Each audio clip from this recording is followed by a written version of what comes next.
Alô, alô, como é que vocês estão por aí? Hoje o nosso assunto é bem legal, sempre muito pedido, que é como desenvolver as suas habilidades na marcenaria, né? Esse assunto, cara, ele é muito frequente, porque a gente sempre associa muito uma atividade manual com habilidade, né? Uma habilidade manual. Então hoje eu vou te mostrar como você pode desenvolver as suas habilidades na marcenaria para você ficar cada vez mais craque. Independente de você estar começando, de você já ter começado, vamos fazer marcenaria, que hoje é o dia, beleza?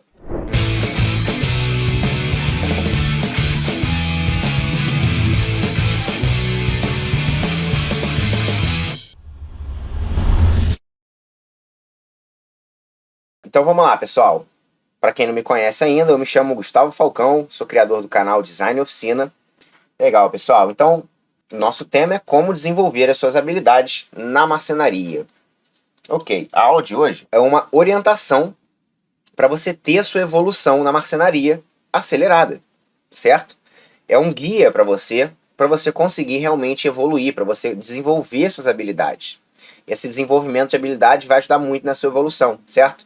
Então, eu vou te mostrar como você fazer esse treinamento e como você ter a sua evolução na marcenaria. E aí, como sempre, existem aquelas inseguranças que muitas vezes até travam as pessoas, né? Muitas vezes as pessoas não começam a fazer marcenaria por causa dessas inseguranças. Então, muitas vezes você pode pensar, poxa, eu nunca fui uma pessoa habilidosa, eu nunca levei jeito com as mãos, né? Eu chego perto de um negócio e começo a derrubar tudo, sou meio sem jeito. Não liga não, não liga não, porque hoje eu vou te mostrar como você faz para ir do zero até, aliás, vou pegar do zero, tá? Vou te pegar do zero para você passar por todo aquele processo e entender como você vai ter essa evolução, como você também vai se transformar numa pessoa habilidosa, para você conseguir fazer os seus projetos maravilhosos que vão te dar orgulho de dizer fui eu que fiz. Beleza? Mesmo que você se sinta, né, você pense que não tem muita coordenação motora, poxa, Gustavo, não tem muito, é coisas pequenininhas, eu não sou muito habilidoso, não sei fazer muito bem. Fica tranquilo, fica tranquila, que hoje a gente vai matar essa charada aí e entender como você pode se transformar numa pessoa habilidosa. Porque eu acredito muito mais no treino do que num dom, certo? Muito mais num treino que você consegue desenvolver aquilo do que simplesmente você nascer com um dom. Vamos combinar, né, pessoal? Esse negócio de dom é uma coisa, assim, para digamos que muito poucos, né? Como se fosse aquela pessoa, aquele gênio em alguma coisa. Isso é uma coisa, até existe, né? Claro, tem pessoas que têm mais facilidade, mas geralmente é questão de treinamento. E eu já vou te dar um exemplo com isso. Você pode ver aí, cara. Dá um exemplo muito que eu acho que se assemelha muito aqui com o que a gente está fazendo. Música. Os melhores músicos do mundo são as pessoas que nasceram com um dom ou são as pessoas que treinam durante horas e horas e horas todo dia? O que você acha? Eu não sei se você conhece uma pessoa chamada Yamandu Costa, que é um violonista. É claro que esse cara tem um dom, né? As pessoas têm, assim, os que mais se destacam, aqueles topo do topo, é o caso desse do Yamandu, tem um dom, mas eu lembro dele numa entrevista falando, alguém perguntando assim, pô, eu acho que foi pra ele mesmo, mas uma dessas feríssimas assim da música. Falou assim, poxa, mas você treina mesmo, sei lá, 7 horas por dia, 8 horas por dia? Aí o cara falou, treino, porque se eu passar a treinar, tipo, treina 8 horas por dia, treino, porque se eu treinar 7, vai vir um outro e vai me passar. Vai vir outro e vai ser melhor do que eu. Olha que coisa legal, né? Me deixa até arrepiado. Então, assim, você vê que é muito mais o desenvolvimento das suas habilidades, né? Você se tornar uma pessoa capaz de fazer alguma coisa, principalmente quando se trata de atividade manual, depende muito mais da sua dedicação, do seu treinamento, certo? Da sua evolução naquilo, não simplesmente você ter nascido com sorte, tá? Não é bem por aí, beleza? E o jeito certo de encarar essa situação? Bom, seguinte, pessoal, para mim, todo aprendizado vai em cima desse tripé aqui, né? A princípio, praticamente todos. A marcenaria, com certeza. Então é o seguinte, o que é esse tripé? Estudo, ou seja, você buscar informações, você pesquisar, você tentar cada vez mais tá por dentro das coisas, né? Você pode escolher estudar pelo próprio YouTube, né? Através de vídeos, você pode fazer um curso, você pode comprar livros, né? Enfim, da forma como você achar melhor. Você pode, sei lá, encontrar um marceneiro ou uma marceneira aí perto da sua cidade que seja muito bom, né? Que seja bom, que seja melhor que você, já é legal. Você, sei lá, visita essa pessoa, olha aí o espaço dela e vê um pouco ela trabalhando, também é muito interessante. Então, esse estudo é indispensável, tá? Beleza. Estudo, treinamento e prática. Vamos diferenciar essas duas situações. Então, você estudou para saber como é que se faz. Você vai treinar aquilo. O que é o treino? Imagina um jogador de futebol. Quando ele treina bater pênalti, o que ele faz? Ele bate pênalti 100 vezes. Ele bate pênalti 200 vezes. Batendo falta também. Treinando um fundamento, né? Por exemplo, passe de bola, condução de bola, né? Então, assim, o treinamento, nesse caso que eu tô pondo para vocês, é a repetição, tá bom? E a prática. Tá, beleza. Qual é a diferença? A diferença é aquela coisa que eu sempre falo aqui. Alguns de vocês já podem ter ouvido isso mais de uma vez, inclusive da minha boca. Treino é treino, jogo é jogo. É ou não é? Então, a prática é você aplicar aquele treinamento em um projeto. É você pegar aquilo que você repetiu e aplicar essas técnicas em um projeto, em fazer um objeto, em construir um objeto de verdade. Por quê? Quando você vai para a prática realmente do objeto, tudo ganha uma conotação diferente, né? O treinamento, você pode errar tranquilo, né? Não tem problema, você não fica com peso. Errou, beleza. Né? Você, claro que quanto mais repetição, menos você vai ter chance de errar. Mais você vai aprender e avançar de nível. Agora, na prática já é um pouco diferente. A gente não quer errar porque a gente não quer perder a peça, que a gente já andou trabalhando em cima dela. A gente não quer perder o projeto, né? Muitas vezes a gente... acontece isso muito. Tem algumas situações, não sei se dá pra ver aqui em cima, ó, na minha bancada, tem 2 projetos de marcenaria. Um é esse projeto aqui, ó, que é uma tábua de carne em forma de guitarra, cheio de encaixe. E outro é esse aqui em cima, ó, que também é um banco, um assento de banco, né? Que, enfim... Todos os dois são projetos com marchetaria, né? Ou seja, com colagem de madeira. Tem processos complexos neles e são vários processos. Então, tu chega ali no meio da coisa, né? No meio daquela continuidade de processos, você não quer errar. Porque muitas vezes, se você errar, você perde tudo que você já fez. E aí você fica, ó, suando, um pouco mais nervoso, um pouco mais nervosa. E é isso que dá a diferença entre o jogo é jogo, o treino é treino.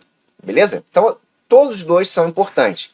Aliás, todos os 3. Estudo, treinamento e a prática. Então vamos entender um pouquinho melhor essa questão do treinamento aqui. Beleza, Gustavo, mas o que eu vou treinar? Você está falando exatamente de quê? E outra, como é que eu vou evoluir de verdade? Tá? Então vamos ver primeiro a questão do treinamento. Bom, eu separei aqui em 2 situações que eu vejo para existir essa evolução. Primeiro é o manejo das ferramentas. Tá? Como assim o manejo das ferramentas? É o movimento. O movimento em si. Quer dizer, a gente já vou explicar melhor aí detalhes desses movimentos, mas, por exemplo, um corte com uma serra tico-tico, né? Você está fazendo o movimento ali. Não necessariamente você está aplicando uma técnica, mas você está fazendo um corte, fazendo um movimento.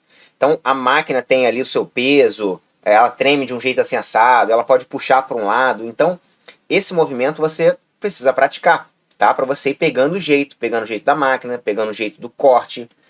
E isso para todas as ferramentas. Eu só botei 2 exemplos aqui. Por exemplo, fazer uma furação reta, fazer um furo reto com uma furadeira, né? Com uma parafusadeira. Então, é um movimento que você está fazendo, certo? Ou então, quer dizer, enfim, vou até dar mais um exemplo que pode ficar um pouco mais claro para você. Quando a gente corta com uma ferramenta manual. Essa aqui, por acaso, ó, foi do meu avô. Olha que legal. Mó xodó. Nem tá na minha oficina, pra você ter uma noção.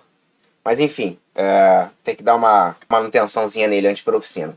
Então, pra você fazer esse corte aqui, tá? Com serrote, com arco-serra, serrote de coste, serrote japonês, não importa.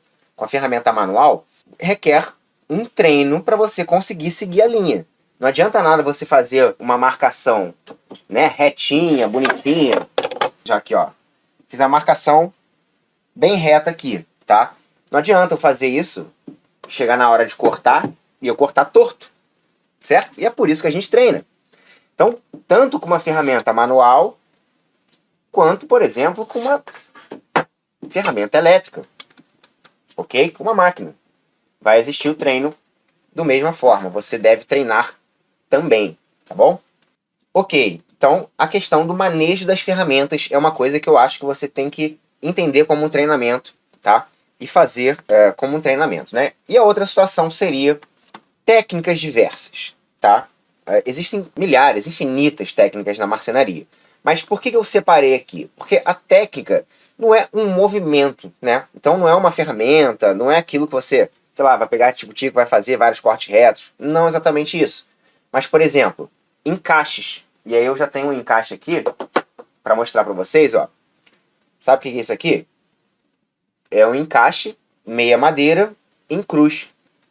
Então, ó, eu tenho um rebaixo aqui e essas peças se encaixam uma na outra. Agora, simplesmente pegar e fazer? Não, na verdade, eu nem fiz essa para essa, tá, pessoal? Essa peça aqui era para encaixar em outra. Aliás, isso aqui na cruz não, isso é em T, que eu acabei de mostrar para vocês. A cruz é essa aqui, ó. Cruz é isso aqui, ó. Então, quando você faz um encaixe desse tipo aqui, ou qualquer um, você precisa ter ele bem acabado. Não adianta nada você fazer um encaixe e ficar horrível, tá? Então, por exemplo, esse aqui eu fiz bastante correndo, mas tudo bem. Fiz para fazer uma aula, essa aula de encaixe meia madeira, né? Que é esse tipo de encaixe, tá no nosso canal do YouTube, então você pode dar uma olhada lá. Então, por exemplo, você precisa fazer com que essas faces aqui de cima fiquem retas, niveladas, tá bom? Então, você precisa rebaixar isso daqui na altura certa, tá? Você precisa fazer a marcação certa, você precisa cortar isso aqui certinho. E aí tem vários jeitos de rebaixar. Você pode rebaixar com formão, você pode rebaixar com a serra circular, que foi como eu fiz aqui. Mas de qualquer forma, essa técnica não é só um movimento, ela depende de várias coisas, como eu estou falando. Marcação, um corte com... Vamos pôr nas ferramentas manuais. Então, vou vir aqui, ó, para quem viu o vídeo, ó, faço um corte aqui desse lado, faço um corte desse outro lado, né, dos dois lados aqui, vai sobrar uma meiuca, eu faço vários cortes e venho quebrando e limpando com formão. Se você estiver curioso, eu espero que esteja curiosa, dá uma olhadinha lá no vídeo do encaixe meia madeira, tá? Eu acho que tem 2 partes e tá aqui no YouTube. Então são vários movimentos, não é só um movimento, né? São várias coisas. Ah, galera, então olha só, desculpa, tá? Mas é o seguinte, até vou abrir um parênteses aqui para explicar isso para vocês. Esse vídeo não está mais no YouTube. Por que não está mais? Tem vídeos que eu estou trazendo aqui para o YouTube temporariamente. Por isso que é tão importante você não só estar inscrita no canal, e ativar o sininho. Sabe esse sininho que toda hora que pedem pra gente ativar, né? Quem vê muito YouTube sabe disso. O sininho é importantíssimo para você ser avisado de um vídeo novo. Como esses vídeos, muito bons, cara. Esses vídeos realmente estão muito legais. Eles estão ficando por tempo limitado. Você precisa assistir, né, no tempo certo, senão ele sai. E por que ele está por tempo limitado? Porque é um conteúdo que eu faço para o meu curso de marcenaria, o Oficina de Fazedores. Beleza? Eu trago aqui para o canal para você conseguir aproveitar ele, mas é por pouco tempo, tá bom? É como se fosse uma coisa para você ter um gostinho, beleza? Então, por isso é muito importante você se inscrever no canal e ativar o sininho, tá? Muito importante, não se esqueça disso. Então, desculpa, mas não está mais no canal esse encaixe. Agora, aproveita, atenção, aproveita que tem um outro vídeo, que eu estou falando desse vídeo a semana inteira, que é a bancada de marceneiro para iniciante. A equipe está me falando que já está no ar, tá? Já está no ar as 3 partes desse vídeo. Ainda tem mais, outras, 4, 5 partes, enfim, quantas partes forem necessárias, a gente está fazendo esse vídeo super detalhado. E eu faço encaixes meia madeira, mais de um tipo de encaixe meia madeira nesse vídeo. Então, se você não viu o encaixe meia madeira original, né, o vídeo só de encaixe, aproveita e assista o vídeo da bancada de marceneiro, que você vai conseguir também, enfim, aprender essa técnica. Então, como eu botei aqui, você vai treinar técnicas específicas, como encaixes diversos, técnicas de marcação, né, para você fazer uma linha reta com o seu esquadro, você conseguir pegar o meio da sua peça, você fazer replicação de marcação, você replicar a marcação com graminho, Então tem diversas ferramentas para marcar, medição e marcação. E muitas vezes a gente não dá muita importância, a gente acha que ferramenta, é só ter ferramenta de corte, ferramenta de furação. Olha aqui, galera, isso aqui, ó, são ferramentas, ó. Esquadro, inclusive esse esquadro aqui é um esquadro de madeira que eu fiz. Eu acho que esse vídeo ainda tá no canal, tá? Eu fiz esse esquadro junto com o graminho, que é esse cara daqui. Ó, o que é o graminho, ó? O graminho é uma ferramenta para você apoiar a madeira aqui no canto e conseguir traçar de forma paralela. Cara, isso aqui, sério, se você gosta de marcenaria e não tem um desse, faz um, porque é muito maravilhoso. E aí tem uma outra ferramenta que não dá pra gente fazer, que é o que, ó? O paquímetro. Isso aqui não dá pra fazer. Também é muito importante, tá? Então aproveita que o graminho dá pra você fazer um e faça.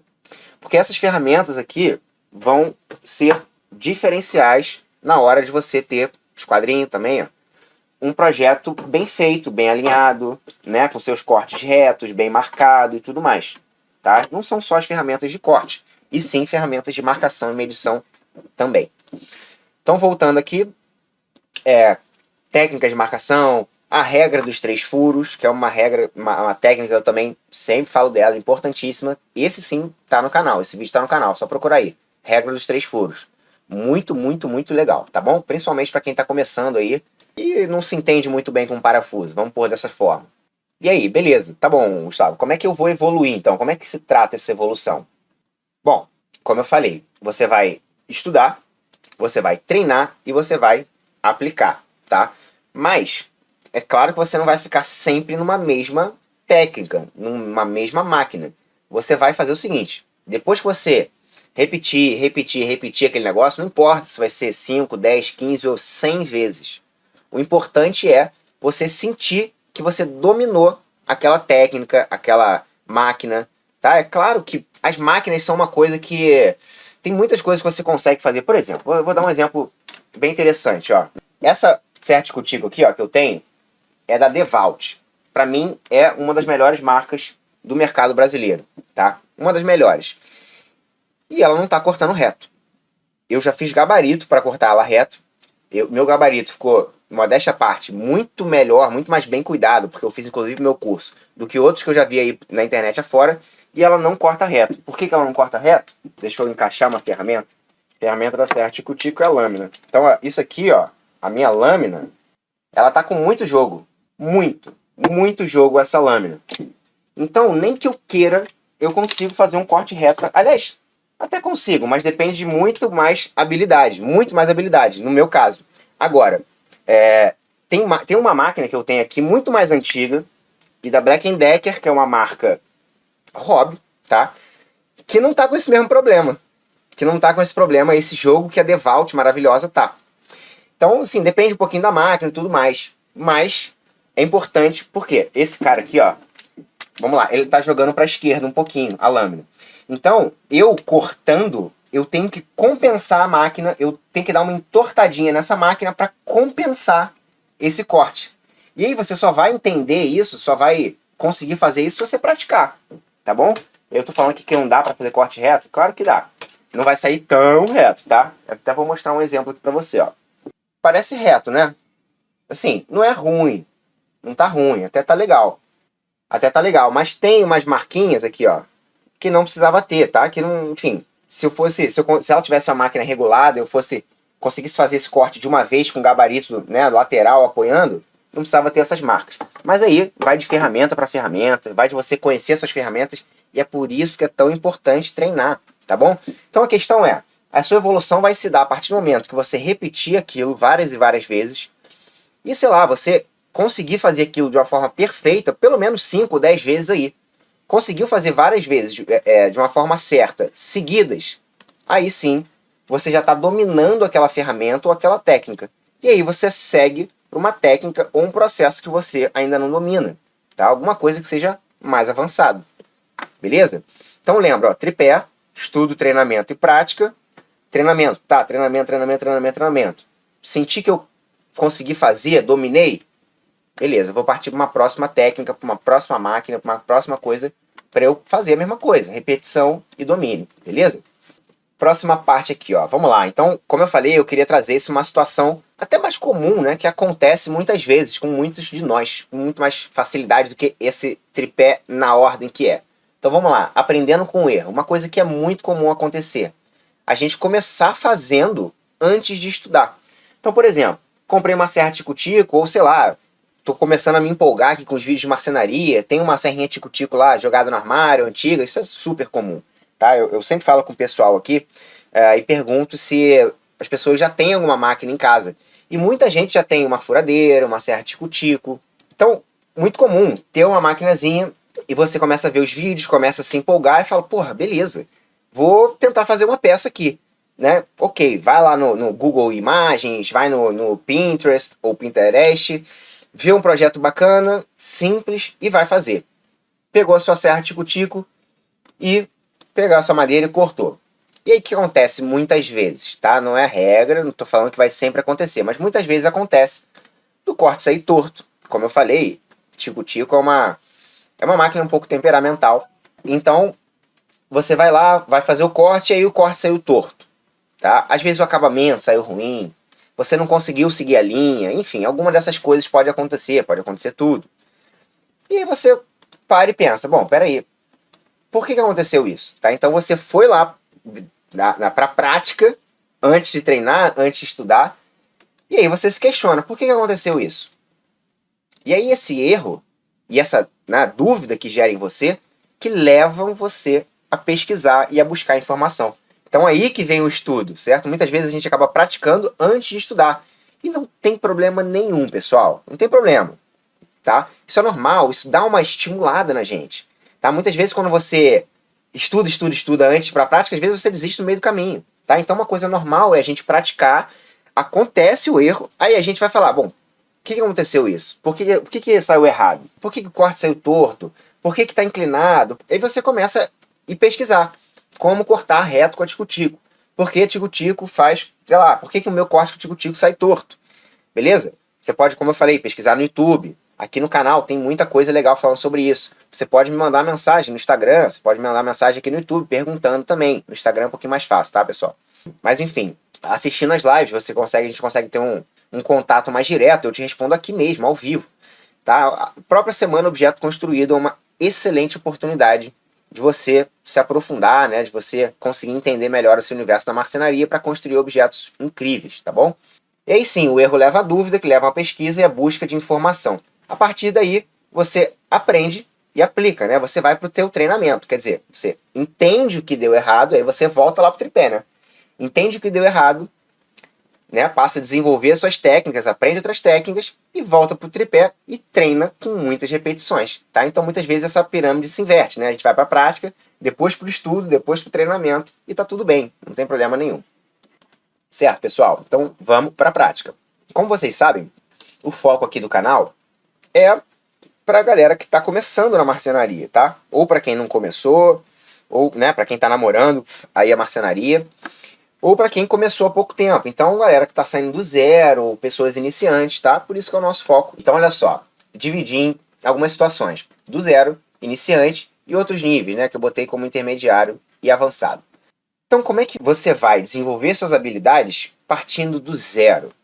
Primeira coisa, super normal, que eu acho que acontece com todo mundo, de uma forma um pouquinho diferente, talvez, mas acontece com todo mundo. Perder o medo das máquinas. Tá? Muita gente tem ou medo de operar por, sei lá, acha que vai se machucar, né? A máquina faz barulho demais, ela dá muito tranco. Já fiz vídeo aqui no canal falando sobre isso, sobre como perder o medo das máquinas. Aliás, esse conteúdo tem tanto teórico quanto prático. Tá bem interessante, quer dizer, tem bastante coisa. Então, para você, a primeira coisa é você conseguir perder o medo das máquinas. Beleza, Gustavo, como é que eu vou perder o medo da máquina? É muito fácil falar, né? Sim, claro, se você assistir os vídeos inteiros vai ser um pouquinho mais fácil, mas vamos dar uma passada aqui. Eu sempre digo o seguinte, ó. Primeira coisa, roupas e EPI. Você tem que também, para você perder o medo, se colocar numa situação de segurança, tá? Então as suas roupas tem que ser, você não vai usar manga largona aqui na ponta sobrando. Seu cabelo, se for grande, você tem que prender o cabelo. Nunca com coisa sobrando no seu corpo. Muitas vezes a sua camisa, ó, se tiver barra assim na camisa, dependendo da máquina que você vai usar, põe para dentro da calça, tá? Então, roupa adequada, um calçado fechado, não vá para oficina de chinelo, tá? Furada. Principalmente se você realmente for praticar, sabe? Madeira, máquina, não faça isso. E EPI. O EPI não só vai te dar segurança, como ele te dá a sensação de segurança, que muitas vezes é mais importante até para você perder o medo das máquinas. Como assim, Gustavo? Olha isso aqui, ó. Isso aqui é um fone de ouvido. Mas na marcenaria, em outros trabalhos manuais e tal, a gente usa muito protetor auricular.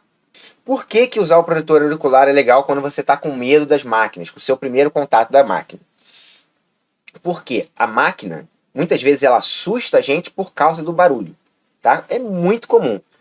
Nenhuma dessas aqui foi o caso, porque eu estou só com máquinas mais básicas aqui, mas as primeiras vezes que eu liguei uma esmerilhadeira e uma serra circular lá na minha oficina, no quartinho dos fundos aqui do meu apartamento, eu não consegui usar. O barulho era tão alto, eu senti medo e não consegui usar. Isso já faz, sei lá, mais de 10 anos, 15 anos. Mas aconteceu e eu lembro bem, tá? Porque eu não tive orientação nenhuma. Nenhuma, zero, zero, zero. Tá? Eu mal tinha visto pessoas cortando com aquela máquina, usando aquela máquina. Então eu não sabia nem por onde começar. E aquele barulhaço estridente da máquina me assustou. E aí eu comprei um fone de ouvido que nem acho que é o ideal para marcenaria, que é aquele realmente que tampa tudo, sabe? Que se usa em aeroporto. Por que eu acho que não é o ideal? Porque você não pode se isolar completamente do barulho. É legal ter um protetor auricular desse de enfiar no ouvido, porque ele diminui o som, né? Você diminui o som estridente, essas vibrações, mas você continua ouvindo tudo. Então é importante você ouvir para você ter um retorno das coisas, tá? É uma forma de você se guiar. Se a máquina está cortando certo ou não. As máquinas acusam muito quando você está operando ela errada pelo som da máquina. Então é bom você usar um protetor auricular para perder esse medo, não tampando completamente, como eu fiz no início, mas é muito importante. Vai reduzir muito drasticamente o seu receio, tá bom? E sentir a ferramenta. Então eu sempre falo aqui, ó. Tá com medo? Pega a máquina, tá? Bota ela na tomada sem a ferramenta, liga ela, segura ela bem, né? Claro que você não vai deixar a mão aqui, mas pega ela na pegada que tem que ser feita, ó, e liga ela. Vê o tranco que ela dá, o peso que ela tem, como ela reage. Aí depois você bota a ferramenta e faz a mesma coisa, liga e vê que ela não é um bicho de 7 cabeças, tá? Você vai começar a entender e, sei lá, ter uma proximidade maior com aquela máquina e ver que realmente não é essa coisa toda, não precisa se assustar dessa forma, tá? Então, aciona a máquina sem usinar uma madeira e depois você testa na madeira, tá? Apoia, se a sua máquina for uma tico-tico que tem base, apoia e começa a fazer uma usinagem devagarinho, tá? Se for uma, sei lá, furadeira ou parafusadeira que não tem base, segura ela firme, né? Apoia lá a sua ferramenta, porque a furadeira é uma das poucas máquinas que a gente pode apoiar a ferramenta antes de ligar. Aliás, a gente deve apoiar, né? Porque serras, tupias, esse tipo de coisa, a gente tem que ligar a máquina com a ferramenta afastada, tá? É um detalhezinho bem importante, tá? Então, nesse caso aqui que você não tem base, apoia a ferramenta, liga, né? Se tiver esse controle de velocidade aqui, ó. Ou seja, quanto mais você aperta, mais ela, né, tem a velocidade aumentada. Então, se tiver o controle de velocidade, melhor ainda. Vai dando um cliquezinho aos poucos, vai vendo como é que funciona, tá? Então isso é uma forma de você ir perdendo o seu medo. E a questão da pegada, que eu acabei pulando, base mais pegada, é o seguinte, ó. Quando você for operar sua máquina, é muito importante que você esteja com uma base, né? A base que eu digo é os pés aqui, seus pés bem apoiados, abertos, sabe? Enfim, muita gente já pode ter visto isso, talvez tenha tido experiência com luta, ou talvez tenha visto lá muito Karate Kid, né? Sei lá, aqueles filmes antigos, que a base da luta é uma coisa importante, ela te dá estabilidade. Na marcenaria não é diferente. Se a máquina der um tranco, você precisa estar seguro ali que ela não vai, sei lá, sabe, te desestabilizar. Você precisa você dominar a máquina, não a máquina te dominar. Então a base é muito importante e outra coisa é a pegada, tá? Pegada firme na máquina. De novo, aqui na serra circular, na serra tico-tico, ó. Pegada firme, tá? Lembrando que aqui tem um botão e o botão meio que faz parte da pegada. Então, cuidado para você não ficar tenso demais e clicar no botão e esquecer que aquilo dali tá ativando a máquina. Que eventualmente você tem que soltar o botão para a máquina desligar e aí você tem que diferenciar essas coisas. Mas, ó, uma boa pegada, tá? Segura a máquina firme que ela não vai fugir, ela não vai pular, tá bom? Você só tem que ter uma pegada firme e não deixar ela molenga, com muito... enfim, ficar com medo e tudo mais, beleza? Pessoal, a gente vai encerrando esse vídeo por aqui e essa é só a primeira parte desse conteúdo maravilhoso que eu tô te mostrando. Então olha só, para você não perder a parte 2, já se inscreve aqui no canal, toca no sininho e aproveita e deixa o like no vídeo, beleza? A gente se vê na parte 2, não perde, hein? Até lá!